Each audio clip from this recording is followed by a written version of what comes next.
Welcome everybody. We want to welcome you to the Westwood Estates. This is a 506C property offering, and it is in West Columbia, South Carolina. It's a premium property. We're excited to bring this to you and talk to you about what's going on here with the investment forum.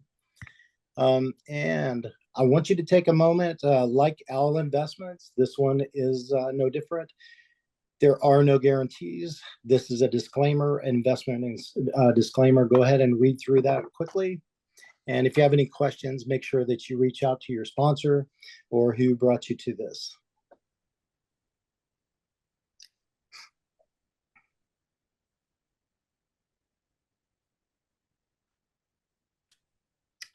All righty, let me go through the agenda really quickly. I know a lot of you have a busy schedule tonight, so we're going to go ahead and make this as brief as possible. We'll probably be about 35 or 45 minutes on and answer the questions that you guys have.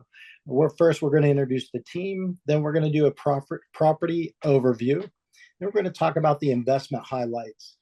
Each person's going to take a little bit of time and discuss the different parts that they're going to be involved with. And we're going to break down the CapEx. And we're going to cover the market overview. Then we're going to jump right into the business plan and then how to actually invest with us. So let's go ahead and get started. My name is Jim Bone, and we're excited to have you out here with us. I'm from Valoris Capital Partners. We're the key principal as well, with Ritesh Patel, Claudio Sanchez, and Jeff Ervik. Together, we have about 30 years of experience rolling into the multifamily space and investment space. We have different things, different classes of properties, from industrial to multifamily to self-storage, and quite a few in between. We have a dynamic portfolio of about 1,377 units, and we're about $150 million in assets and $40 million in that we have actually employed in equity. We're looking to double that within this year, and so we're excited about these bold moves that we're going to be moving with. Next, let me introduce you to Derek. Derek, why don't you go ahead and take the reins here for a second and introduce yourself there. Hello, everybody. Derek Hogarty. Hope you're doing well, and I want to greatly appreciate you taking the time out of your busy schedule. I happen to have the pleasure of being the lead general partner here. The reason why we really enjoy this property is due to the fact that we already have some presence in this community. But let me digress and give you some resume in order to show you some of the value that I bring to the GP partnership here. I just so happen to be a general contractor for the last 27 years. And integral to those last 27 years has been a significant amount of commercial remodeling. Ironically, that's a historic structure in downtown Charleston you're seeing in that photo right there. The reason why one of the many reasons why we enjoy this property is that we have a significant presence already in Columbia with approximately 267 units. So we not only know the area, we have our remodeling teams already mobilized, and we also know the forced appreciation that this area can bring.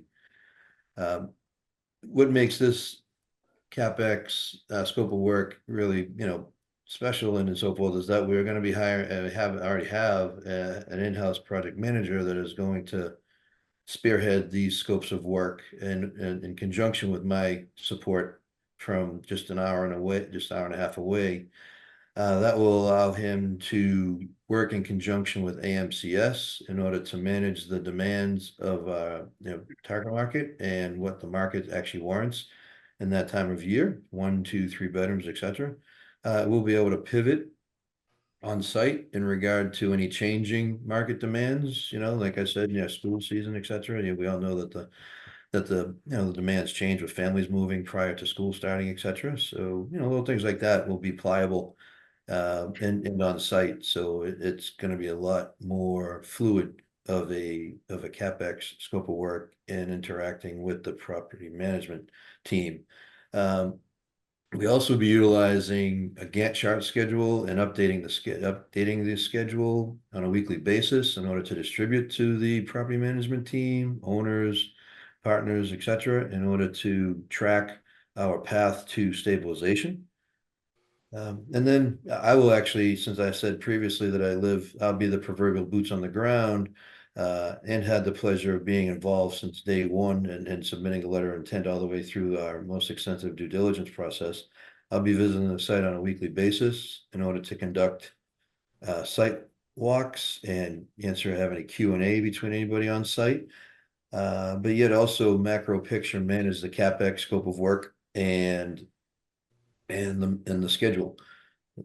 Lastly, the reason why we feel confident in this business model, very confident to be exact, is that we've had the opportunity to remodel 170 units in this vicinity of the 267 as heavy remodels. And that gave us the data, not only cost data to use in this CapEx budgeting, but yet also gives us the scheduling data in order to know the worst case scenario of a 3-bedroom heavy turn and track it accordingly in order to deliver appropriate schedules for deliverables per month. Lastly, and not most importantly, but really one of the biggest fiscal values I bring to the team is that we do all of this scope of works, value add scopes of work at cost. And that gives us easily a 15 to 20% competitive advantage on the CapEx budget that other operators would have to go out and hire the traditional general contractor. So by all means, again, thank you for your time attending this evening, and I look forward to answering any questions you may have at the end of this podcast, webinar. Thanks for your time. Thanks, Derek. Yeah, it's nice having boots on the ground right there. Next, we want to hear from Charlie Peters. Charlie, why don't you go ahead and take it away there? Hey guys, so as Derek said, thank you so much for being here with us tonight. One quick note is that if you have any questions as we're going through the webinar here, feel free to drop them in the chat. We'll try and address all those and get any questions answered. But yeah, I am a key principal on this property and one of the general partners. It's good to kind of familiarize yourself with everyone. And so my story real quick is that I worked for a property management company way back in the 1990s. And I bought my very first multifamily property in 1996. A kid basically, but I took that property, I changed out the flooring, upgraded the appliances, put new lighting in there. And then I discovered that if the apartments were nicely renovated, you could rent them for more money. And then I discovered that if they were rented for more money, the value of the building was worth more. And this light bulb kind of went off. And I thought to myself, I think I can actually make a company out of this and do this for a living. And it's still with regards to investing. If you buy a share of stock in Walmart, there's nothing you can do to make the value of that stock increase. What we love about real estate is that if you buy an apartment complex, there are literally 1,000 things you can do to make the value of your investment go up. So that's why we like real estate. That's why we like this project. You guys, if we buy this property, this will be my 36th apartment complex, several thousand units across 9 different states. I've gone full cycle on 19 properties. And what that means is that we have purchased, renovated, stabilized, and resold the property. So we've gone full cycle on 19 of those properties. I've been doing this for, since 1996. So that's 28 years now. And yeah, I again want to be clear, anything can happen. This is not a guarantee, but in those 28 years, I've never had an investor lose money. So I'm very proud of that track record. And I have made probably just about every mistake that you can make in this industry. And not to toot my own horn, but I think as a result of that track record, I've gotten pretty good at assessing risk. And there are a lot of things we're going to dive in on this. People ask, how do you know if a deal is a good deal? Great question. And be thinking about that tonight as we walk through this. And what I look for are opportunities that check boxes. And so is it in a growth area? You may not know this, but on a percentage basis, South Carolina is the 2nd fastest growing state in the USA. This property is in Columbia, which is the capital city. We're going to touch more on that, but It's got a super stable economy and a growth market. We're buying these units for under $100,000 each. It's a fairly straightforward value add. There's a lot to do just because of the size of it, but it's a straightforward value add. It is a candidate for a cost segregation study, which we're going to be talking about that later, but there are absolutely tax benefits. And then I think you're looking at a great team here. So once again, we're very excited about this. And in the next 30 minutes, you'll find out why. So thank you for being here with us. Thanks, Charlie. I feel like I just want to follow him along on all his properties and deals. I'm actually on a couple of other ones with him, and I'm excited that he's on this one as well. And let's get rocking. So next we've got Frank. Frank is a key principal on this also. Frank, why don't you go ahead and talk about yourself a little bit and show off a little.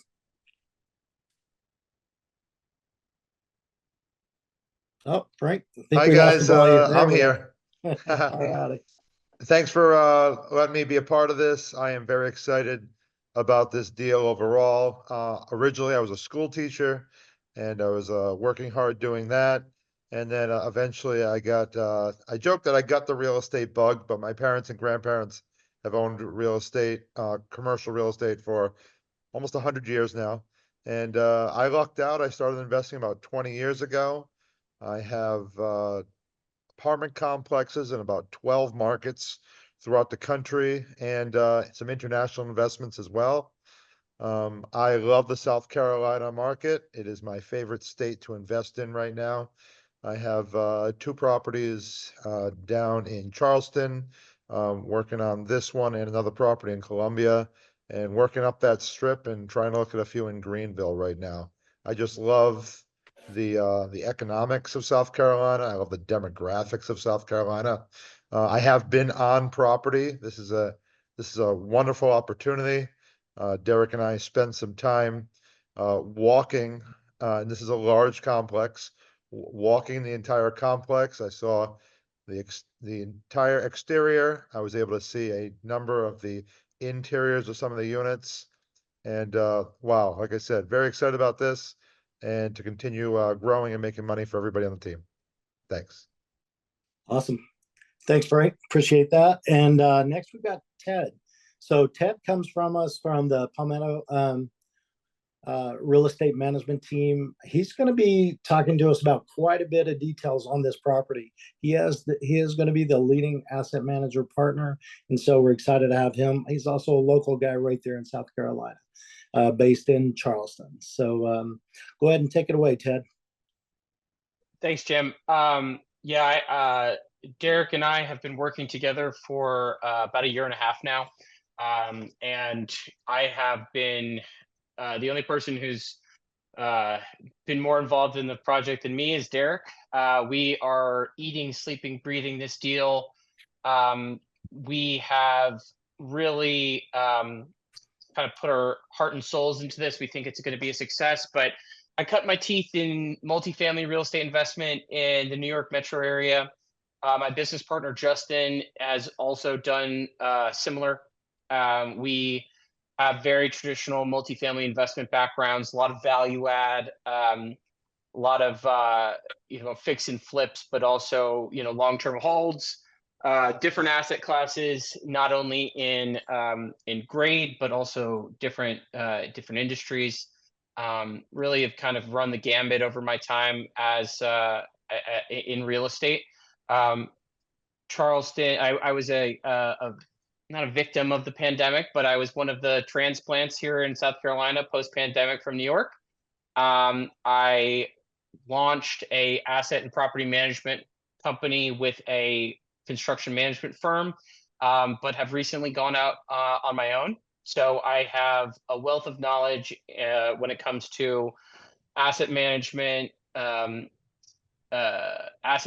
property management, construction management, whether, there's real estate is just a bunch of problems you have to solve, to Charlie's point. And, we are constantly trying to monitor and determine what the best path forward is so that we can drive the value of this asset. And it's a heavy value add, but, we'll get into more detail there, but it's nothing that we can't handle. And we are really excited to finally get our arms around this and get into the doors.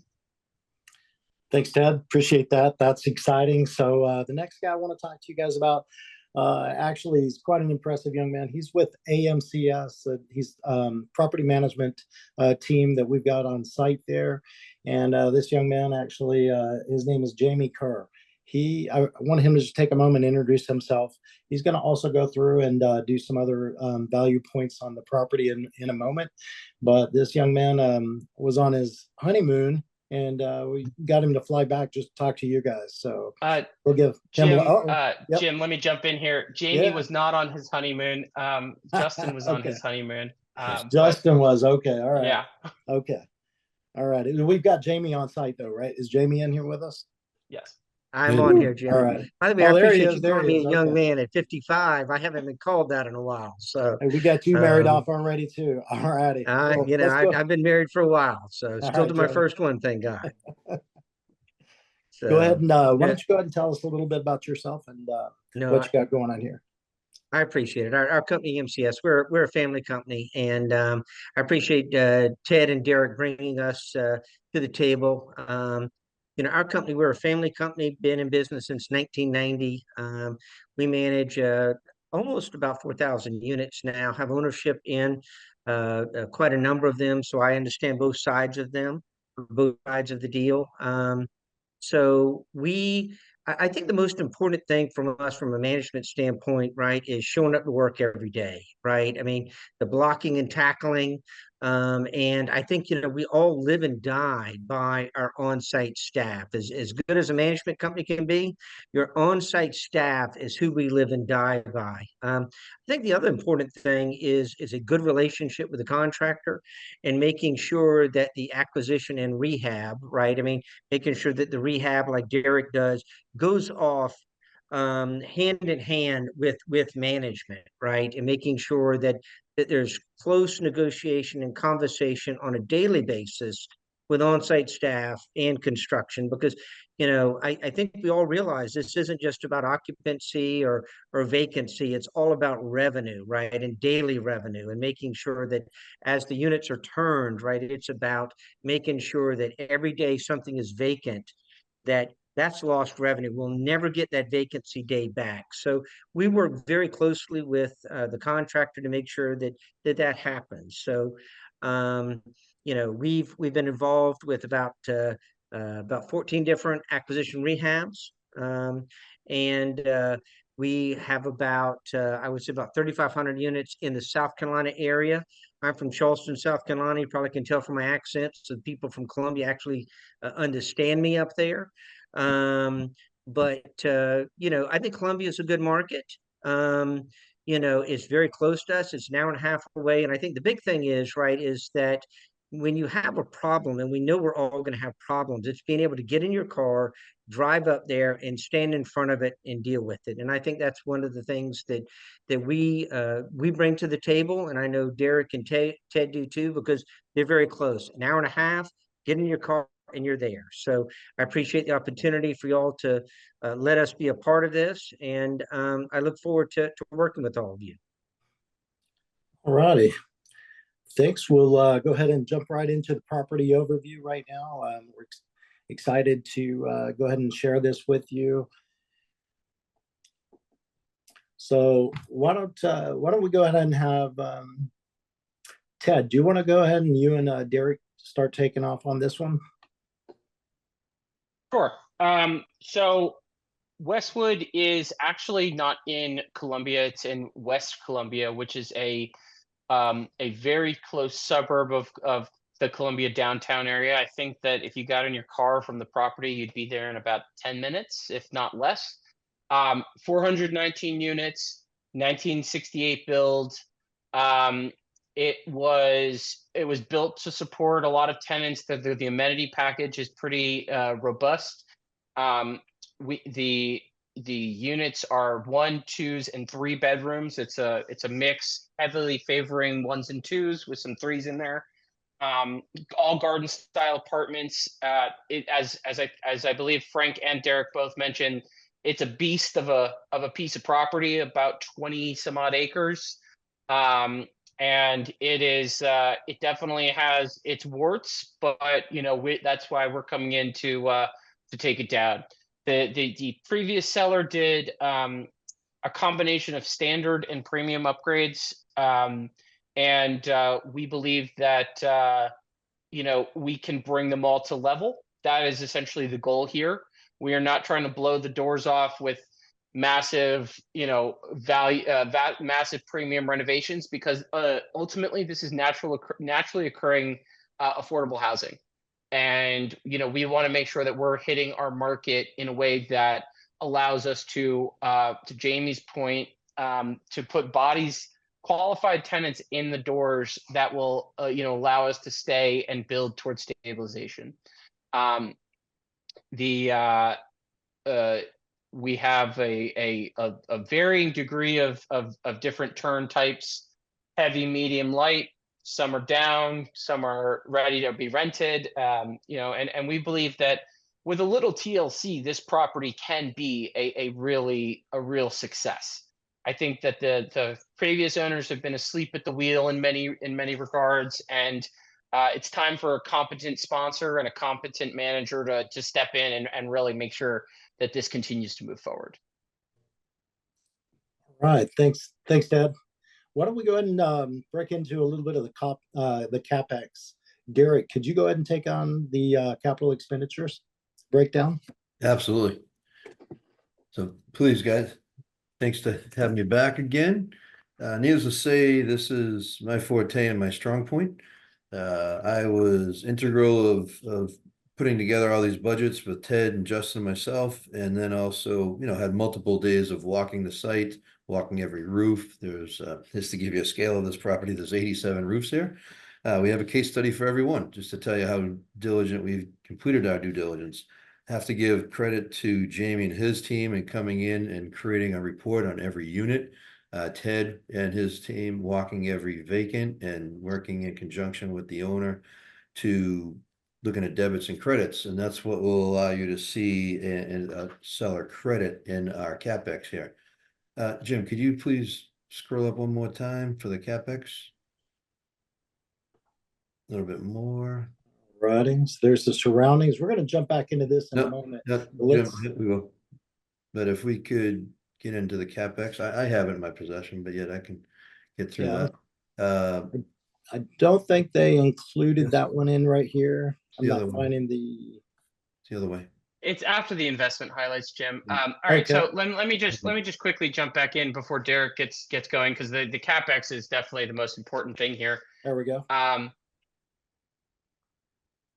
I'll jump back. I'm sorry.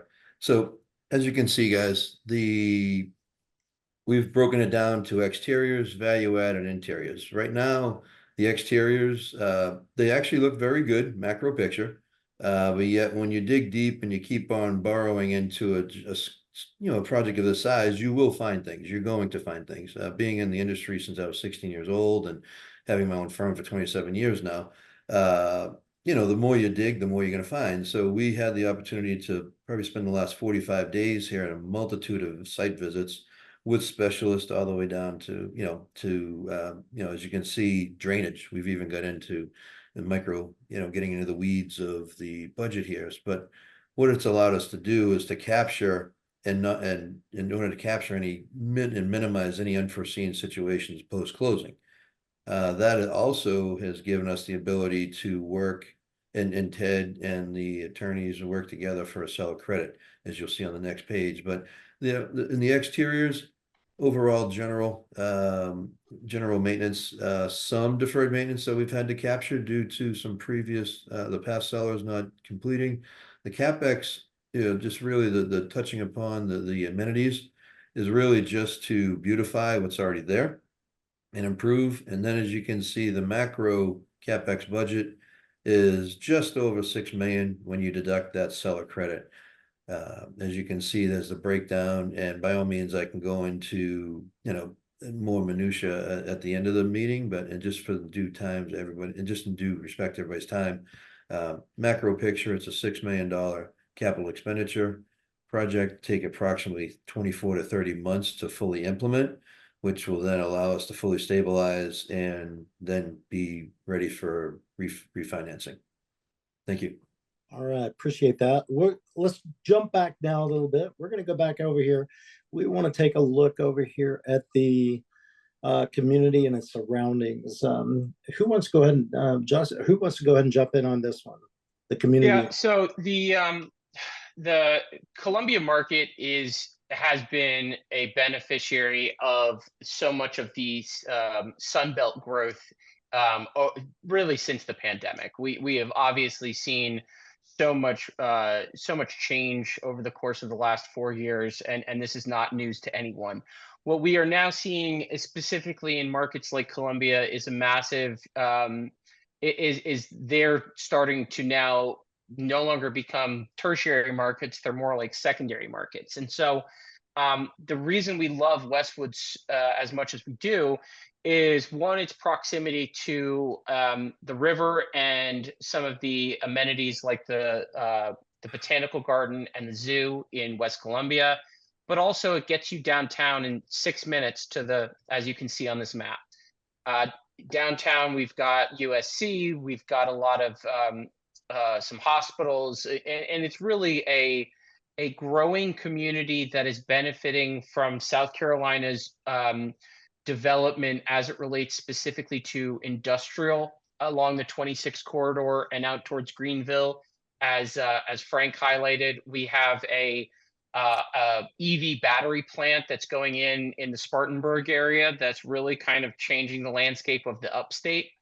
And so we really think that, one, people want to be in the Sun Belt, but also they want to go where the jobs are. And we think that this part of South Carolina is showing really good signs, really strong growth in a way that really entices us to deliver quality workforce housing to this market. And so we believe that the proximity to we're talking about equidistant from Charleston to Greenville, and then Charlotte is not that far away, and this whole South Carolina market is really evolved over the last 4 years, and we want to continue to be a part of it. As Derek mentioned, we know the market well. We were already in Columbia with apartment complexes and fractured condo deals, and so we have a real good pulse on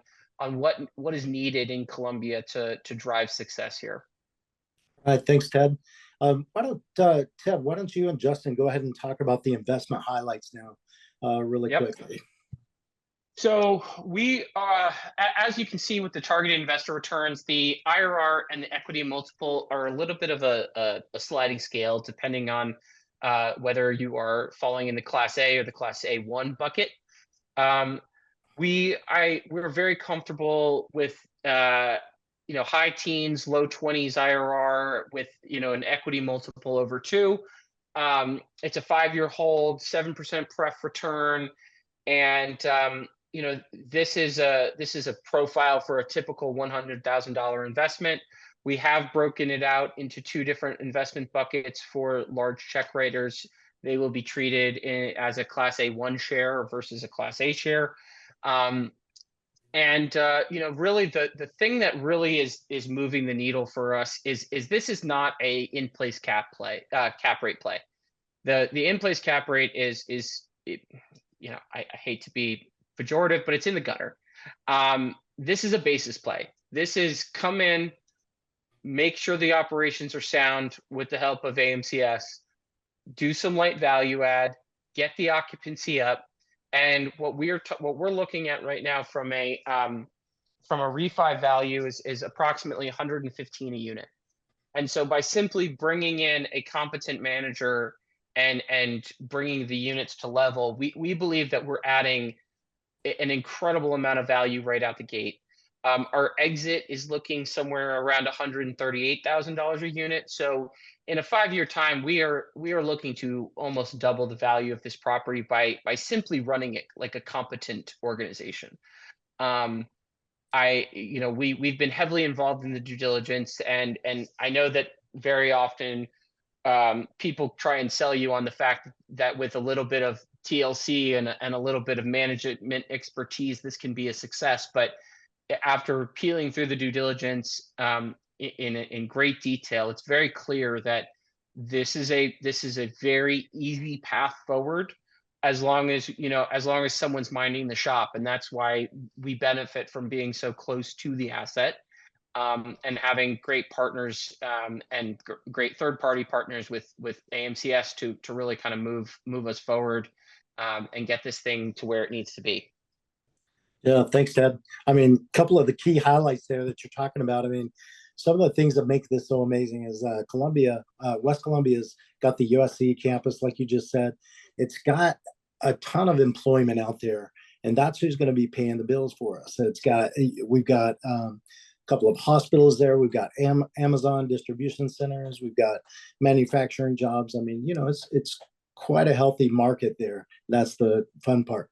Now, jumping on to what everyone wants to know about are the investor returns that we've been talking about there. All right. So, Ted, would that be you and Justin again? Yep. So this is what I was briefly talking about earlier. We have two different buckets. I believe that the minimum investment is $100,000. That will get you a Class A share. Anything over $1 million is going to be Class A1. Obviously, we are incentivizing large check writers. So we are giving 7% pref to Class A with 70-30 splits up to a 25% IRR. And then on the next level, we have a 7% pref, but 80-20 splits, 80-20 splits for the Class A1. Again, I think ultimately, no matter how you look at this, the IRR, for a deal this size, this vintage, we believe that these are strong returns, and really, it's clear that we can make this a success for our investment partners based on what we've highlighted to date, and we believe that these are achievable numbers. We are always hoping that there's upside where we can continue to add value as we learn the property, and we continue to be a part of the day-to-day management. But ultimately, we feel that these are really solid targets for this type of investment, and we look forward on delivering across the board. Here you can see the cash flow summaries, which can be found in our underwriting. The biggest difference, the biggest thing that we should point out here is that the reason that there is nearly $1 million increase in NOI from year 1 to year 2 is because of the current occupancy. The current occupancy is about 70% occupied, and Jamie and the AMCS team and myself have talked at length about how we bridge the gap on that. I think it's reasonable to assume that we're going to increase occupancy by approximately 10 points. Maybe if Jamie, goes up there more than once a quarter, we can get that a little higher. But ultimately, really, again, the benefit to having our boots on the ground and partnering with an AMCS is that we have them on. We actually convince the seller to employ AMCS, and AMCS is on site now. And so before day 1 of our ownership, they are cleaning up operations. They are starting the onboarding process to get us clean reporting so that we can make informed, effective decisions on moving the ball forward day 1 of ownership. And that is very unusual, and it gives us a lot of confidence that once the acquisition occurs, we will be able to implement our business plan very effectively. And so we are obviously penciling an aggressive increase in NOI, but for those reasons, we feel it's achievable. We have a stable of units to renovate day 1. We have the bank is funding our major projects at closing, i.e. the roof and the drainage, so we can take care of our major projects and focus on turning units quickly and effectively. And we're just going to turn the keys over to Jamie and the AMCS team to really continue to drive revenues. I'll add one caveat before we move on. The reason that we are we've targeted Westwood is Derek was almost under contract at another property in Columbia that Jamie's managing. And because Jamie's doing such a good job, they elected not to sell that building. So we moved over to Westwood and we said, why don't you come on down with us too? So we're really excited about this. We feel like these are achievable numbers. We feel like these are very attainable goals, albeit aggressive and lofty. But we do not believe that these are a far cry from where we are going to find ourselves throughout the life of this deal. Thanks, Ted. Yeah, that's one of the exciting things we saw at Valaris when you brought the property over. We just we saw how conservative your numbers were, and we're like, man, let's go. So I love that. I'm going to go ahead and breeze through the CapEx. We've already kind of gone through that, but Derek, if there's anything else you want to cover on it, I'm going to drop through real quickly. And if you see anything else you want to point out, please let me know. I think we already covered all of this. Yes, sir. Now we're going to go ahead and jump right into the sources and uses. All right, who wants to take that on? Justin, you want to jump in there?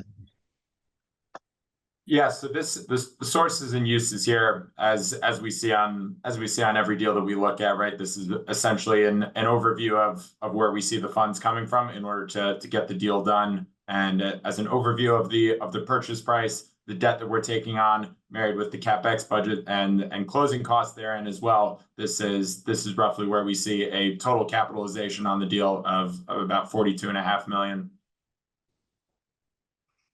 Okay. Sounds good. Let's just roll right on through there. And if you guys get any questions, make sure you do let us know in the chat box there. Market overview, let's go ahead and jump right into that. Hey, Jamie, would you mind just speaking a little bit about the Columbia market, since you guys are, already in the market? I think that would be informative for the group at large. No, the Columbia market is very heavy on the university, is very heavy on the government. I think the good thing is, right, is that you've got Sumter near you. You've got a lot of growth going around you, and I think you benefit being in the middle of the state. You've also got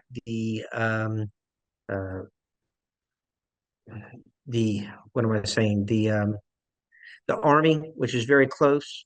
So I think you've got a lot of very stable, employers right there. And I think Ted mentioned it earlier. This is naturally occurring affordable housing. And I think, not trying to make a property, it's not something that's not supposed to be. I think the plan that you've got is very achievable. Not taking something that is, from one thing to another, but leaving it within what it should be. I think that's really important, because I think a lot of people try to make something that it shouldn't be, and I think that's where they fail. And I think it's so reachable in what you're trying to do, especially in the Columbia market. One of the things we looked across the street, we always say when we're doing a property, who do we want to be when we grow up? And when you look at just the immediate properties that surround this, it's not that far a reach just to get to them. If we can just be what's across the street, and get to those rents, it's so achievable. And that's my understanding of what you're trying to do here. You're not trying to be the best in Columbia. You're trying to match the competition. And if you can get to the competition, then that seems to be kind of the home run. So that's what I understand is kind of the goal here. You're very close to downtown Columbia. There's a lot going on. There's been a lot of announcements. There's even been I believe a new affordable housing announcement downtown. Bull Street going on. Downtown Columbia has really grown in the past 20 years. USC, it's a huge university. Their football team, they've won the past 2 games. I talked to a friend of mine. He says that he thinks they may struggle after that, but I think USC is a great school. The Darla Moore School that is in Columbia is one of the best business schools in the nation.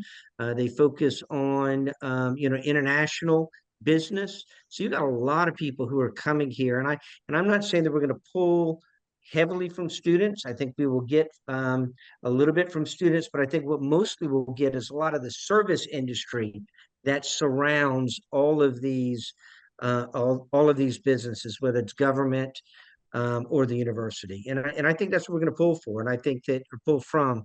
And I think one of the things we've got to do is we've got to make sure that we're not just counting on our website leasing and everything, that we are trying to make sure we understand where the employers are, that we're trying to get into those lunch rooms, leaving donuts, things like that, right? The outside marketing that I think a lot of people don't do anymore, that we just can't take for granted. And thank you for that, Jamie. That's I think that's spot on, and a very good assessment of Columbia. I think that as you were talking, Jim has been highlighting some of the growth that we've seen from on the economic side in not only the South Carolina market, but specifically Columbia and the mid to upstate. We really break up the state into 2 buckets. There's the downstate and the upstate. And obviously we understand what the downstate looks like with Charleston and Savannah in Georgia, but the upstate is flourishing. People really love to live up near Greenville. Spartanburg, was somewhere that nobody wanted to rest their head ever. And now all of a sudden people are looking at Spartanburg. There's just a lot of growth potential in this part of the state. And we really believe that by capitalizing on a naturally occurring affordable housing project that is servicing the community, we will be able to meet the demand that really we believe exists. I think you'll see that the market is approximately 88% occupied at stabilization. Luckily, Derek has been able to beat those numbers at his properties. And so, we have a lot of things going for us.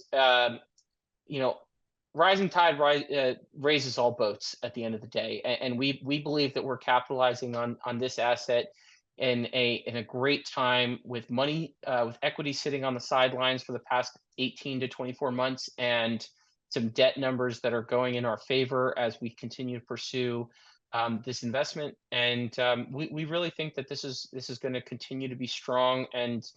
And West Columbia, I mean, the nice thing about the property is that it's also located in a really nice neighborhood. You turn a corner and you're in a very wooded, beautiful neighborhood. That is a highlight of a planned urban development that's going on in West Columbia right now on this slide.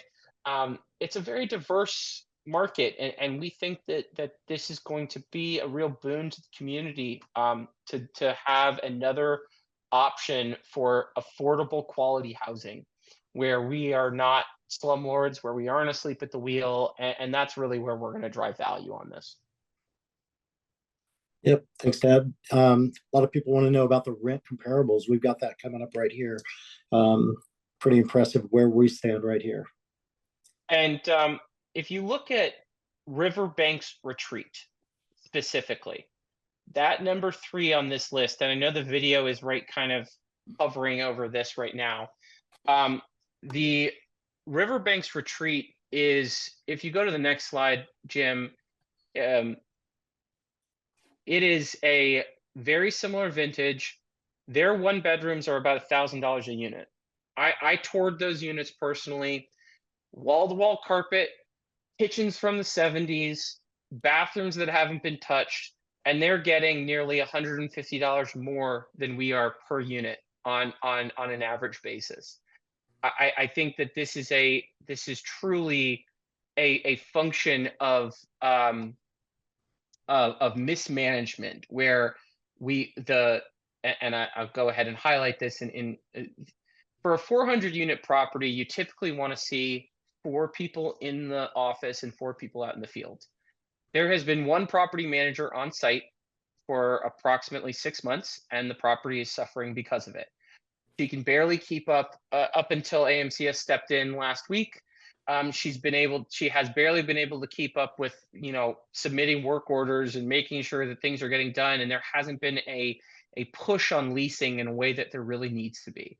To Jamie's point, we need to achieve, not just the website marketing. We need to have boots on the ground. We need to make the local partnerships, and with our renovated product, we are going to outpace our direct competitor that is getting higher rents for product that is not the same quality that we are delivering.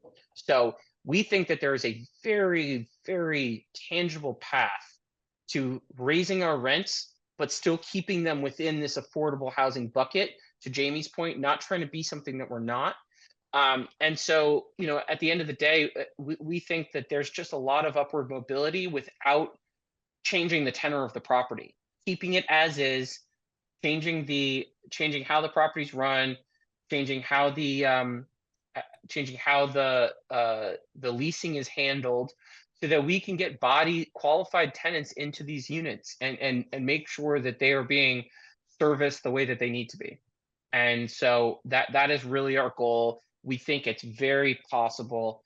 And I believe that AMCS is already making headway on that front with their staffing and stepping in with operations. Liz Orr, who is the regional manager covering this property, and I have a great relationship at this point. She and I have been talking for months about how we're going to attack this, what we're going to do, and we're hitting the ground running. And I think that puts us in a really good position to push rents to where they need to be, and be effective in executing our business plan. That's perfect. So let's kind of summarize. Let's kind of bring it to fruition here with the business plan. Let's go ahead and drop right into that and just run on through this quickly before we finish out here. Yeah, so the seller did put in a substantial amount of CapEx, and to the tune of $7.5 million. We think that they prioritized their CapEx in the wrong order. They went heavy on premium upgrades that don't really result in the same type of income pop that they were hoping for. I think they were looking at this in the same way that we keep harping on, but it's an important fact. They were trying to get $400 or $500 increases on these units. They were never going to get those types of increases, and so they went heavy on the value add inside the units, but really did not focus on the exteriors and addressing the community needs. And so they upgraded. They have premium upgrades on about 24 units. They've touched all the units save 100 classics in some form or fashion. And so what our goal here, day one, we need to address the roof. We need to address the drainage, and so we can preserve all of the work that we're doing inside the interiors. From there, after we address the deferred maintenance and the roof and some of these big items, that we're going to hit the ground running and activate the approximately 90 units that are either down or vacant.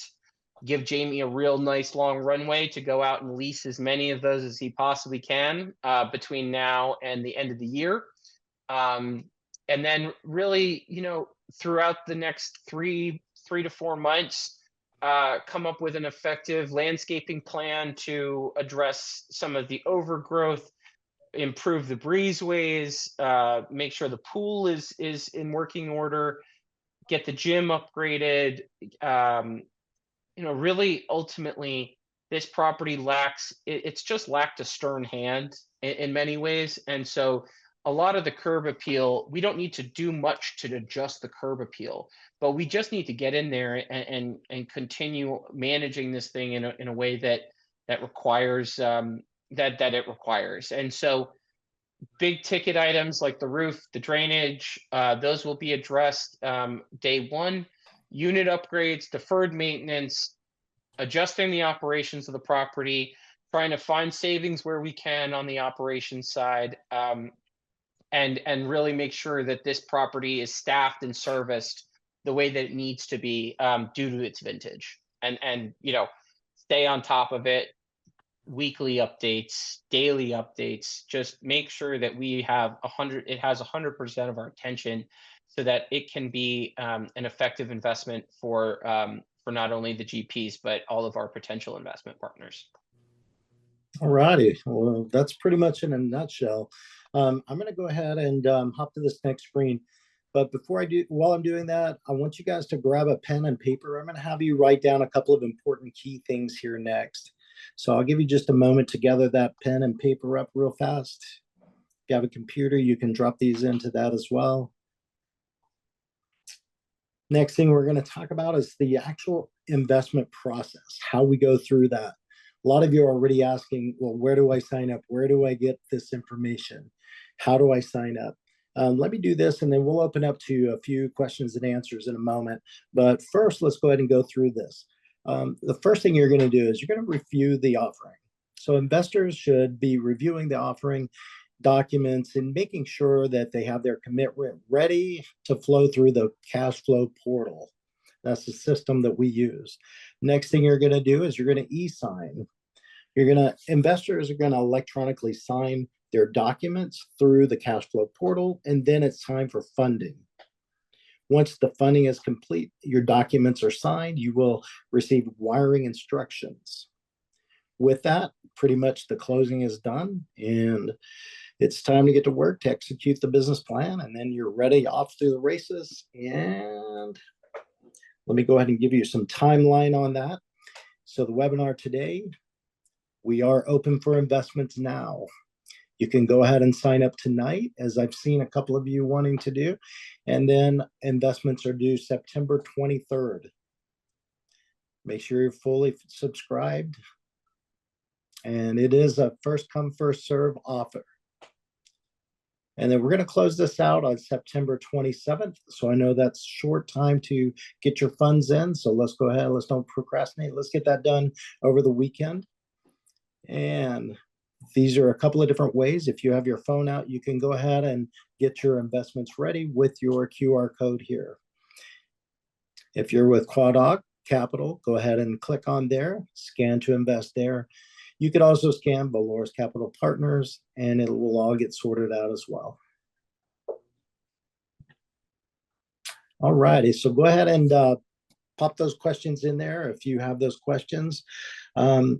I see a couple of them filtering in right now. Let's go ahead and go through that. One of the questions, I love this question, and it's on almost every one of my calls. I know you touched on it a little bit, Charlie, but if you could take us a little deeper into that. A couple of investors are asking, are you going to do a cost segregation report on this? And will I get a K1? Charlie, could you talk to that for a moment? Yes. So the quick answer is yes. We are doing a cost segregation study, which will allow us to take accelerated depreciation.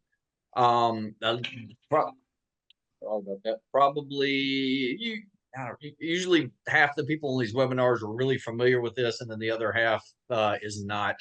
But it's kind of a little bit of an advanced real estate investing technique that we use. If you've invested in any of our deals before, you've likely already seen it and understand it. But high level, just in a nutshell, I won't call it a loophole, but it's just kind of the way the IRS set up the tax system is they allow you to buy real estate and depreciate the real estate that you are purchasing. So just say you're buying a $100,000 rental house, you can depreciate the house. You have to back out the land, so you back out probably $10,000 for the land, and you depreciate $90,000. They allow you to depreciate that over 27.5 years. With an accelerated depreciation schedule, this has to be done by a third-party company, but they come in, they look at the property, and they say instead of buying a 419 unit apartment complex, you're buying 419 units, 419 stoves, 419 refrigerators, 419 dishwashers, and all of those things can be depreciated over 5 years. So it literally segregates everything we're purchasing into different categories, and then it allows us to take advantage of the quicker depreciation on the individual components of the property. So that's what we're going to be doing. Ballpark, and this is just a ballpark, but if you're investing, just call it $100,000 into this deal, you can expect to take a paper loss. And again, that's a paper loss. Hopefully we won't be taking any losses here, but you can expect a paper loss of usually 40 to 60% of that investment. So between $40,000 to $60,000, you will get a negative K1, which is it's a tax statement that basically says you took a paper loss in year one. So huge tax strategy for real estate investors. But we will be doing that. Feel free to reach out to me if you have any additional questions about that. I love it. So reach out to Charlie if you have any questions on that, or these questions may vary. So you may want to reach out to your tax accountant, have him fill you in on some of that with cost segregation. Other than that, doesn't look like I've seen many more questions. Look like we were pretty thorough on that. If you have something else, please reach out to your sponsor who brought you out here to this investment opportunity. And we're happy to talk with you guys about that all weekend. And let's get you guys up and rocking. It is first come, first serve. All right. Thanks, guys. And we'll go ahead and close this off. Jim, just Charlie? to add something. Yeah, go right ahead. One thing that wasn't highlighted, but I really think is important is, number one, the sellers have a lot of faith, in this team. They've had other buyers that they just did not have faith in. They actually had this property under contract for $5 million more than what we have it under contract for. And that deal did not go through. The seller has so much faith that through LP and seller credit, one of the sellers is basically putting $1.5 million in as LP shares and a seller credit. So that just shows the faith that one of the sellers has on us getting this deal done. Absolutely. I mean, it's a bonus when you get them looking like that and want to put their own money in it. They don't want to walk away from the deal. They know the potential for this deal. So I'm excited you guys are going to be able to take this thing and take it all the way home. All righty. Any other questions from the panel? All righty. Let's go ahead and call that a wrap and get with your sponsor that brought you here and let's get this finished up. All right. Thanks, guys. Thank you for everybody's time. Thank you. All right.